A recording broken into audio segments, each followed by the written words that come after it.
છે GTPL network અને આપ જોઈ રહ્યા છો GTPL ગુજરાતી. જ્યોતિષ અને વિજ્ઞાનનો અનેરો સંગમ એટલે જ્યોતિષ ગુરુ ડોક્ટર પંકજ નાગર. જે અદ્રશ્ય છે તે સૌથી વધુ શક્તિશાળી છે. જેમ કે ઈશ્વર અદ્રશ્ય છે, ગ્રહોમાં રાહુ અદ્રશ્ય છે. પૂજા અર્ચન મંત્ર જે કંઈ કરો એ રાહુ ના કરો. આ અદ્રશ્ય શક્તિ એટલે કે રાહુ તમને વિષ્ણુનો વૈભવ, લક્ષ્મીની સમૃદ્ધિ અને શિવની શક્તિ આપે, એમાં લેશ માત્ર શંકા નથી. જ્યોતિષ એક વિજ્ઞાન. નમસ્કાર દર્શક મિત્રો, હું અશોક મોદી અને મારી સાથે જ્યોતિષ ગુરુ ડોક્ટર પંકજભાઈ નાગર આપનું સ્વાગત કરીએ છીએ કાર્યક્રમ જ્યોતિષ એક વિજ્ઞાનમાં. અને જે આપના પ્રશ્નો સમસ્યાના સમાધાન છે એની માટે આજે ફરીથી સ્વાગત છે કાર્યક્રમ જ્યોતિષ એક વિજ્ઞાનમાં. ડોક્ટર પંકજભાઈ નાગર આપનું સ્વાગત છે.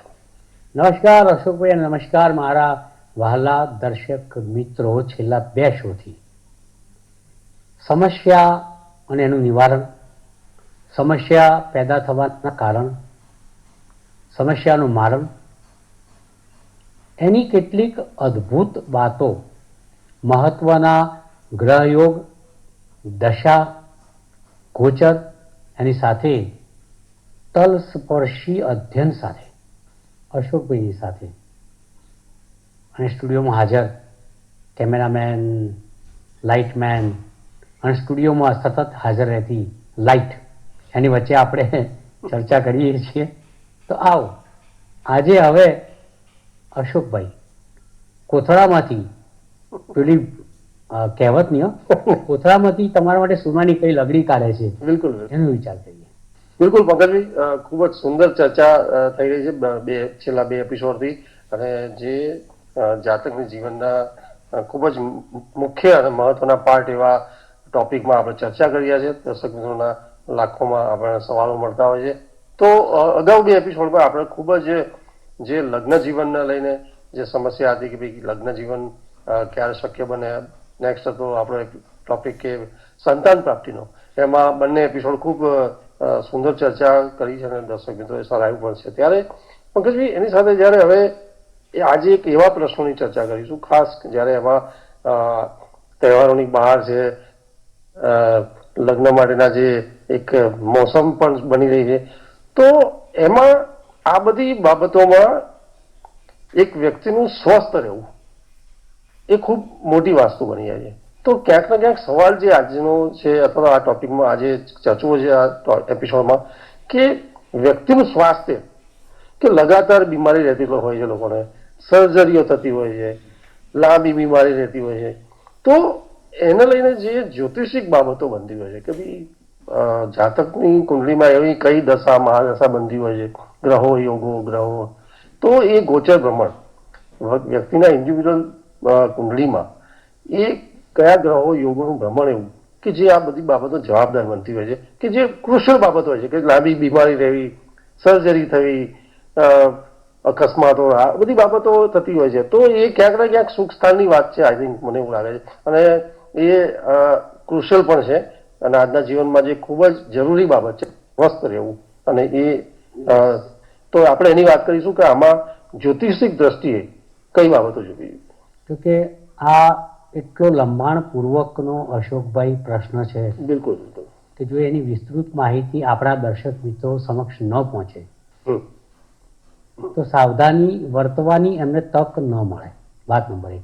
બીજી વાત કે એવા કયા ગ્રહયોગ હોય છે, એવું કોઈ ગોચર એવું હોય છે, કયા ગ્રહો સાથે આ ગોચર જોડાયેલું હોય છે, કુંડળીના શુભ ગ્રહોનો બગાડ ક્યાં થાય છે, કુંડળીના અશુભ ગ્રહો શુભ ગ્રહો પર બહુ ક્રૂર રીતે વર્તે અને ગોચરમાં એને દબાવે, ત્યારે જાતકનો એક એવો સમય આવે છે કે જ્યાં સતત એ બીમારીઓનો ભોગ બનતો રહે છે. બહુ મોટો સરસ મજાનો પ્રસંગ હોય, ઘરની અંદર લગ્ન આવવાનું હોય અને પેટમાં દુખે, ઓપરેશન આવે, જનોઈ લેવાની હોય, ટાઇફોઇડ થઈ જાય, ટીબી થઈ જાય, અકસ્માત થઈ જાય, પ્રસંગ રોકાઈ જાય. આવી અસંખ્ય વાતો છે કે તમારા શુભત્વની અંદર અશુભત્વની એક દિવાલ, એક વિઘ્ન, એક અડચણ, તેને અંગ્રેજીમાં હર્ડલ્સ, ઓબ્સ્ટેકલ્સ કહેવામાં આવે છે, એ તમારા જીવનમાં કયા ગ્રહો કેવી રીતના લાવે એની વાત કરું છું. સૌપ્રથમ બહુ સરળ ઉદાહરણ સાથે વાત તમારી સમક્ષ હું કરીશ. એક આગળ કે ભાઈ અત્યારે હાલ એવા જાતકો જાન્યુઆરીથી, એટલે જાન્યુઆરી 2023થી અશોકભાઈ દુઃખી થઈ રહ્યા છે કે જે જાતકોનો જન્મ 15મી ફેબ્રુઆરીથી 15મી માર્ચ દરમિયાન થયો હોય.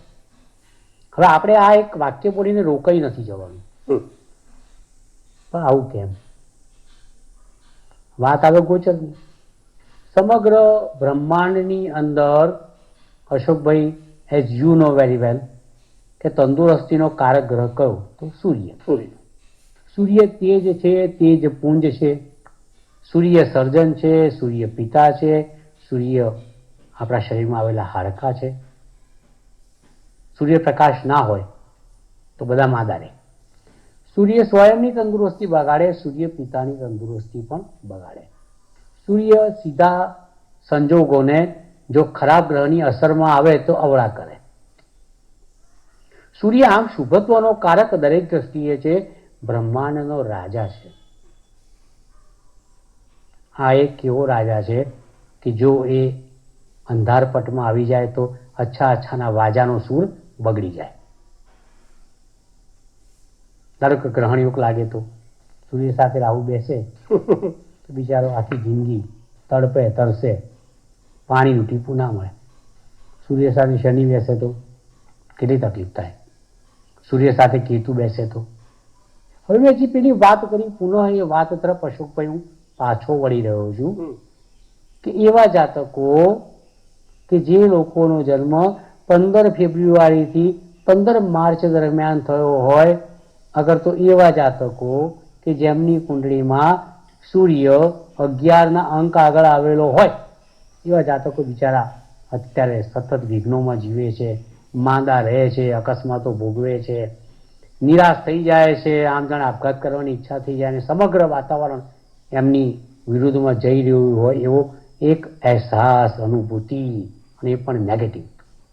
આવા જાતકોની વાત છે કે જે જાતકો 15 ફેબ્રુઆરીથી 15મી માર્ચ વચ્ચે જન્મેલા હોય.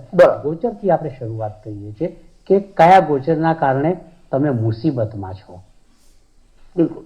બીજા એવા જાતકો તારીખ સાથે સમજાવી આ લોકોને, so that they can come to know કે why they are in trouble. એટલે હંભળ બનવું પડે અહીંયા, બરોબર ને? તો મિત્રો, એવા જાતકો જાન્યુઆરી 2023થી કપરા સમયની અંદર ચાલી રહ્યા છે, જે જાતકોનો જન્મ 15મી ઓગસ્ટથી 15મી સપ્ટેમ્બર દરમિયાન થયો છે. અગર તો જે જાતકોની કુંડળીમાં સૂર્ય 5ના અંક આગળ હોય એવા જાતકો, શનિની ક્રૂરતા, શનિનું વિપરીત ભ્રમણ, વિરુદ્ધ ભ્રમણ, that is called adverse transit અંગ્રેજીમાં. તો આ શનિનું વિપરીત ભ્રમણ સૂર્ય ઉપરથી કે સૂર્યની સામેથી જ્યારે થાય ત્યારે જાતકના જીવનમાં શારીરિક અવસ્થા ખોરવાઈ જાય છે, ફિઝિકલ મેનેજમેન્ટ ડિસ્ટર્બ થાય છે. કારણ કે સૂર્ય પોતે, મેં જેમ અગાઉ કહ્યું એમ, પિતા, તંદુરસ્તી, પ્રાણવાયુ, શ્વાસ, પ્રકાશ, હાડકા, હિમોગ્લોબિન અને સમગ્ર શરીરમાં એ તંદુરસ્તીનો રાજા કહેવાય, એવું કહેવું લેશ માત્ર અતિશયોક્તિ નથી. તો 15મી ફેબ્રુઆરીથી 15મી માર્ચ અને 15મી ઓગસ્ટથી 15મી સપ્ટેમ્બર વચ્ચે જન્મેલા જાતકો એપ્રિલ 2025 સુધી તમારે ચેતવું પડશે, કારણ કે સૂર્યની ઉપર અને સૂર્યની સામે શનિનું ભ્રમણ છે. આ બંને એકબીજાના કટ્ટર શત્રુ છે, અને એના કારણે આ તમારે ભોગવવાનું ચાલુ છે. 2024માં પણ ચાલુ રહેશે અને 29મી માર્ચ 2025 સુધી આ ભ્રમણ રહેશે. પછી તમારો સારો શુભ સમય શરૂ થશે. એક વાત યાદ કરાવજો અશોકભાઈ, આગાહીઓ ઉપર આગાહીઓ, સારી વાતો, કષ્ટની વાતો, પણ જ્યાં કષ્ટ, પીડા, મુશ્કેલીઓ, અંતરાયો અને ગ્રહોની નારાજગી હોય એવા જાતકો બિચારા ખૂબ જ દુઃખી હોય છે ને આપણી પાસે અપેક્ષા રાખતા હોય છે. ચોક્કસ વિપરીત સંજોગો એવા બનતા હોય. કંઈક પંકજભાઈ અને અશોકભાઈ કોઈ જાદુઈ હેરી પોટર જેવી જાદુઈ લાકડી ફેરવે અને અમારું કલ્યાણ થાય. ચોક્કસ. એ અમારો મૂળ સ્વભાવ છે. कल्याण मस्तु शुभम भवतु, शो को पूरा होने दो, आपका कल्याण हो जाएगा. એટલે આ વાત થઈ એક એવા ગોચરની કે જ્યાં જાતકને મુસીબતો, મુશ્કેલીઓની વણઝારનો સામનો કરવો પડે છે. હવે વાત આવીએ રાહુના ગોચર ભ્રમણ ઉપર. રાહુ હવે આ શો તમારી સમક્ષ આવશે ત્યારે તો મીન રાશિમાં આવી ગયો છે. અને ખાસ વાત એ કે જે જાતકોનો જન્મ 15 માર્ચથી 15મી એપ્રિલ દરમિયાન થયો હોય, ધ્યાનથી સાંભળજો, અને 15 સપ્ટેમ્બરથી 15 ઓક્ટોબર દરમિયાન થયો હોય એવા જાતકોને રાહુ કેતુની અડચણો, મુશ્કેલીઓ આવશે. કેમ?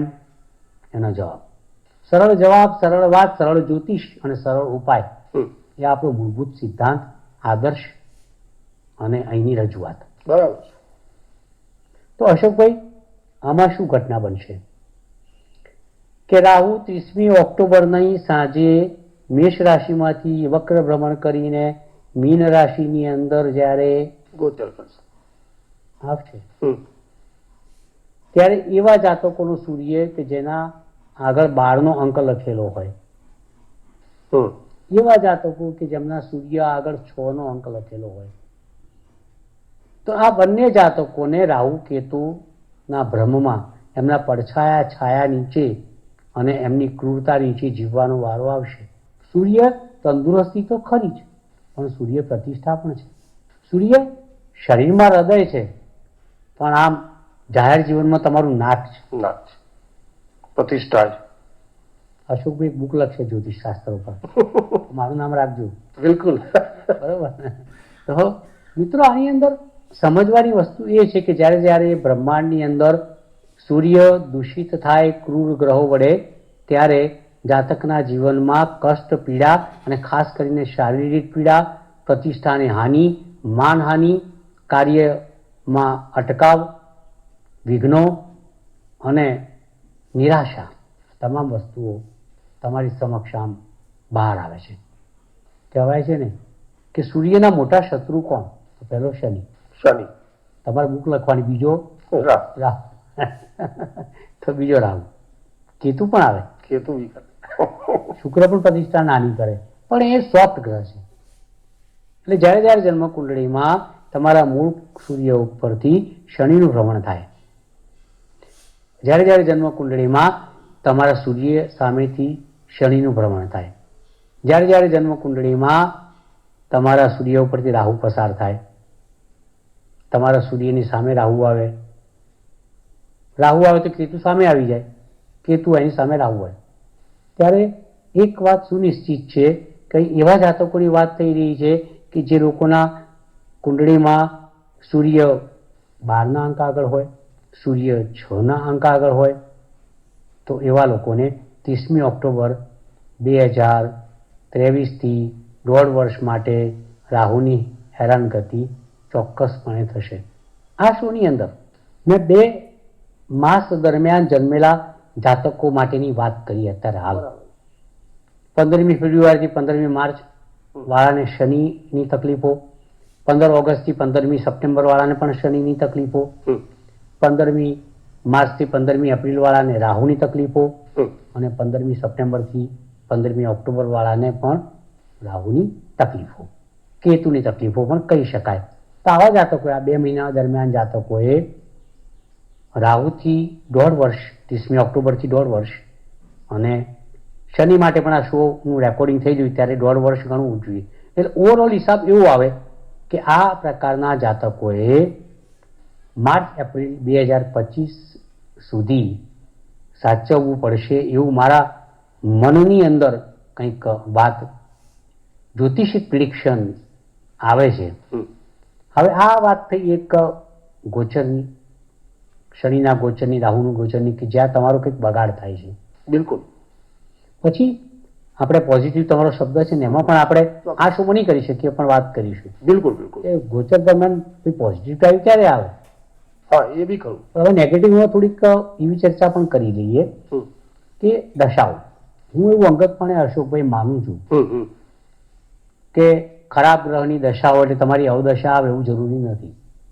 મેં એવું જોયું છે કે કેતુની દશામાં લોકો કરોડોપતિ થાય છે, શનિની દશામાં લોકો કરોડપતિ થાય છે. ટેકિંગ માય ઓન એક્ઝામ્પલ કે શનિની દશામાં જ મારી ઉન્નતિ પ્રગતિ થઈ છે. બીજી વસ્તુ, ઘણા લોકો એવું કહેતા હોય છે કે શુક્રની દશાની અંદર તમે ન્યાલ થઈ જશો, બખ્ખા કરોડોપતિ થઈ જશો, જબરજસ્ત ટાઈમ આવશે. વોટ આઈ સે કે જરૂરી નથી કે શુક્રની દશા લાભ આપે. શુક્રની દશામાં દિવાળિયા પણ થઈ જવાય, ગુરુની દશામાં મૃત્યુ પણ આવે ક્યારેક, બુધની દશામાં નપુંસક પણ થઈ જવાય, ચંદ્રની દશામાં મેન્ટલી રિટાર્ડેશન પણ આવે, તો બીજી બાજુ કેતુ, શનિ, રાહુની દશા આવે તો ન્યાલ પણ થઈ જવાય. ડિપેન્ડ્સ કે દરેકની કુંડળીમાં અશોકભાઈ કયો ગ્રહ કઈ રાશિમાં, કયા સ્થાનમાં, કયા નક્ષત્રમાં બિરાજમાન છે. હમણાં એક મારી પાસે ભાઈ આવેલા, મેં એવું સમજાવી રહ્યું કે ભાઈ હવે રાહુ તમારા નક્ષત્રમાં વક્ર ગતિએ ચાલી રહ્યો છે, અત્યારે અશ્વિની નક્ષત્રમાં ચાલી રહ્યો છે. બરાબર. મેષ રાશિના જાતક હતા, એકાદ મહિના 2 મહિના પહેલા આવેલા ત્યારે મેં એમને આગાહી કરેલી. તો અત્યારે કેતુના નક્ષત્ર અશ્વિની નક્ષત્રમાં રાહુ ચાલી રહ્યો છે એટલે ભાઈને તકલીફોની શરૂઆત પણ થઈ ગઈ. એટલે રાશિ અને નક્ષત્ર પણ વિચાર કરવો પડે, સૂક્ષ્મ પદ્ધતિ, નક્ષત્રના પદનો વિચાર કરવો પડે, એ સૂક્ષ્મ પદ્ધતિ છે આ. એટલે ટેકિંગ ધ ઓવરઓલ પિક્ચર, એ પિક્ચર જ્યોતિષશાસ્ત્રની દ્રષ્ટિએ બ્લર ન હોવું જોઈએ, ચોખ્ખું હોવું જોઈએ. એક ગેરમાન્યતા કે ભાઈ ખરાબ ગ્રહની દશા ખરાબ ફળ આપશે, શુભ ગ્રહની દશા શુભ ફળ આપશે, ઇટ્સ નોટ સો. એવું કંઈ જ નથી હોતું. એટલે ડોન્ટ રન આફ્ટર ધી દશાસ. દશાનો આધાર કારણ કે ગ્રહ કઈ રાશિમાં છે, ગ્રહ કયા સ્થાનમાં છે, ગ્રહ કયા નક્ષત્રમાં છે, નક્ષત્રનું ચરણ કયું છે, એ બધું વિચારવું પડે. પણ પહેલાં હા, અગાઉ મેં તમને શોની શરૂઆતમાં જે વાત કરી કે ભાઈ જ્યારે સૂર્ય પર શનિનું ભ્રમણ આવે ને ત્યારે મુસીબતોની વણઝાર તો આવે ને આવે. જ્યારે સૂર્ય પર રાહુ કેતુનું ભ્રમણ આવે ત્યારે મુસીબતની વણઝાર આવે ને આવે. એ સમય સાચવી લેવો પડે. બીજી એક ઘટના એવી છે કે જ્યારે પનોતી આવે ત્યારે ચંદ્ર દૂષિત થાય કુંડળીમાં. જ્યારે પનોતીની શરૂઆત થાય, ધારો કે અત્યારે ઉદાહરણ સ્વરૂપે મકર, કુંભ અને મીન રાશિના જાતકોને પનોતી છે. મોટાભાગના જાતકો મારી પાસે એવા જ આવે છે કે મકર રાશિના હોય, કુંભ રાશિના હોય, મીન રાશિના હોય. મીન રાશિ વાળાને 12મે શનિ ચાલી રહ્યો છે, કારણ કુંભમાં ચાલી રહ્યો છે. કુંભ રાશિના ચંદ્ર ઉપરથી જ શનિ ચાલી રહ્યો છે. તો મકર રાશિ વાળાને ઉતરતી પનોતી છે. 10, 11, 12 વગાડી દે બધાના 12. બરોબર છે. તો આ 3 રાશિ અત્યારે શનિના ગોચરના કારણે, પનોતીના કારણે દુઃખમાં છે એ વાત સ્પષ્ટ છે. એ રીતે કર્ક અને વૃશ્ચિક રાશિને પણ નાની પનોતી છે. એ પણ આપણે થોડુંક સમજીએ. કર્ક રાશિથી શનિ અત્યારે હાલ દરેકની કુંડળીમાં, કર્ક રાશિથી શનિ અત્યારે હાલ કુંભ રાશિમાં 8મે ચાલી રહ્યો છે. આ શનિ કર્ક રાશિ માટે થોડોક ખતરનાક છે માર્ચ 2025ના અંત સુધી. વૃશ્ચિક રાશિને પણ પનોતી ચાલી રહી છે, કારણ કે એમના ચતુર્થ સુખ સ્થાનની અંદર શનિનું ભ્રમણ ચાલી રહ્યું છે. આ નાની પનોતી છે 2.5 વર્ષની. એટલે મકર, કુંભ, મીન 7.5. કર્ક અને વૃશ્ચિક માટે ધૈયા 2.5 વર્ષની. પણ આ 5 રાશિઓની સંકળામણમાં છે. અને અગાઉ જે તારીખો આપી ને પેલી બધી, બિલકુલ, એ લોકો પણ સંકળામણમાં છે. સો હું તમને જણાવવા એવું માગું છું કે તમે સંકટમાં હોવ ત્યારે જ્યોતિષશાસ્ત્રનો સહારો એ તમારા માટે એક અદ્ભુત શસ્ત્ર અને શાસ્ત્ર બની જાય છે. આજનો મારો લેખ છે કે જ્યોતિષશાસ્ત્ર મોટિવેશનલ હોવું જોઈએ. નેગેટિવિટી હોય એ સત્ય છે, એ સત્યથી આપણા દર્શક મિત્રોને અજાણ, વાચક મિત્રોને અજાણ ન રાખવા જોઈએ. પણ સાથે સાથે જ્યારે નેગેટિવિટીની વાત આવે તો એ દર્શક મિત્રોને એ નેગેટિવિટીમાંથી બહાર કાઢવા એ પણ એક આપણો આદર્શ અને ધર્મ છે, નૈતિક ધર્મ છે. તો હવે આ શોમાં આપણે વાત કરી કેટલીક ગ્રહોના ગોચરના આધારે, દશાના આધારે, પનોતીના આધારે કઈ રાશિવાળાને, કઈ તારીખોવાળાને કેટલી તકલીફો વેઠવી પડશે, કષ્ટ વેઠવા પડશે અને ગોચરના કારણે કેટલું ભોગવવું પડશે. આવતા શોની અંદર આ કન્ટિન્યુ કરીશું આપણે. અને એવા કયા ગ્રહ યોગ છે કે જે શુભત્વ આપે અને જાતકના જીવનમાં ઉત્સાહ, આનંદ, કિલ્લોલ ભરી દે, એની વાતો સુપેરે પુનઃ તમારી સાથે અને ખાસ કરીને અશોકભાઈની સાથે આ લાઇટની અંદર જ નમન કરીને શરૂઆત કરીશું. ત્યાં સુધી રજા આપશો. પંકજભાઈ, આપનો ખૂબ ખૂબ આભાર. અને દર્શક મિત્રો, છેલ્લા 3 એપિસોડથી આપણે જે આપણા સવાલો હતા, પ્રશ્નો, ખાસ કે જે જીવનના જે મુખ્ય બાબતો, ટોપિક કે જે લગ્ન જીવનની બાબત હતી, સંતાન પ્રાપ્તિની હતી, અને આજના એપિસોડમાં સ્વાસ્થ્ય જે ખૂબ જ મોટી બાબત હોય છે, એમાં લાંબી માંદગી છે, બીમારી છે, સર્જરી છે, આકસ્મિક બાબતો, અને જે બાબતો જીવનમાં વિપરીત સંજોગો ઊભા કરતા હોય છે, એમાં ગ્રહો યોગોનું અને ગોચર પ્રમાણ જે જાતકની કુંડળીના આધારે એ ખૂબ સારી વાત કરી. પંકજભાઈનો પોતાનો નિચોડ જે સંશોધનો છે એને લઈને જે તમે વાત કરી પંકજભાઈ, ખૂબ સુંદર વાત કરી. તો ચોક્કસપણે એ આપણને ગમ્યું હશે અને આપણા માટે એ ક્યાંક ફાયદાની પણ બાબત બની હશે. દર્શક મિત્રો, બીજા ઘણા બધા ટોપિક છે, આપણા સવાલો પણ છે, પરંતુ પંકજભાઈ આજનો એપિસોડ આપણે અહીંયા જ પૂરો કરીશું, કારણ કે સમય પૂરો થઈ ગયો છે અને કાર્યક્રમ સમાપન કરવાનું સિગ્નલ પણ મળી ગયું છે. તો નેક્સ્ટ એપિસોડમાં કોઈ આવા જ આપના પ્રશ્નોના સમાધાન સાથે ફરી મળીશું. નમસ્કાર, આભાર. જ્યોતિષ એક વિજ્ઞાન કાર્યક્રમ અંતર્ગત સટીક ઉત્તર અને માર્ગદર્શન આપશે જ્યોતિષ શાસ્ત્રી ડોક્ટર પંકજ નાગર. આપ આપના સવાલોની સાથે પોતાનું નામ, જન્મ તારીખ તેમજ જન્મ કુંડળી સહિતની માહિતી વોટ્સઅપ કરી શકો છો અમારા આ નંબર પર. આપના પ્રશ્નોના ઉત્તરો ડોક્ટર પંકજ નાગર આપશે. કાર્યક્રમ જ્યોતિષ એક વિજ્ઞાનમાં.